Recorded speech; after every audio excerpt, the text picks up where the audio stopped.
अस्सलाम वालेकुम मेरे प्यारे भाइयों, मेरी प्यारी बहनों। अफ्तार के वक्त के हवाले से हमारे मुआशरे में एक शदीद गलती पाई जाती है, और वो गलती ये है कि भाई हम लोग इंतज़ार करते हैं मुअज्जिन की अज़ान का।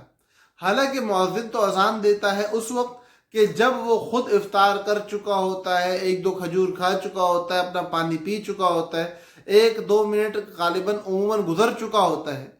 अब हम लोग उसकी इंतज़ार कर रहे होते हैं।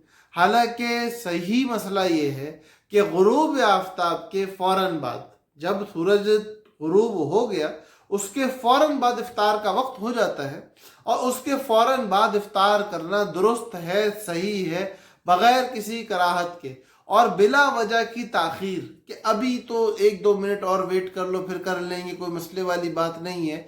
तो ये जो बिला वजह की ताख़ीर होती है ना, एक्स्ट्रा सूफ़ी बनने की जो कोशिश की जा रही होती है, इसकी वजह से इंसान खिलाफ सुन्नत अमल का मुर्तकिब होता है, और ये एक शदीद मसले वाली बात है।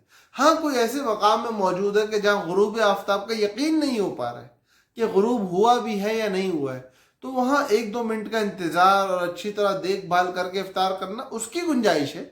लेकिन बिला वजह की ताख़ीर ये खिलाफ सुन्नत है, मकरूह अमल है। इसकी वजह से रोज़े के सवाब में कमी आती है, और ये अमल उमूमी तौर पे अगर होने लग जाए तो ये उम्मत में बहुत बड़े फितने का बाइस बनता है।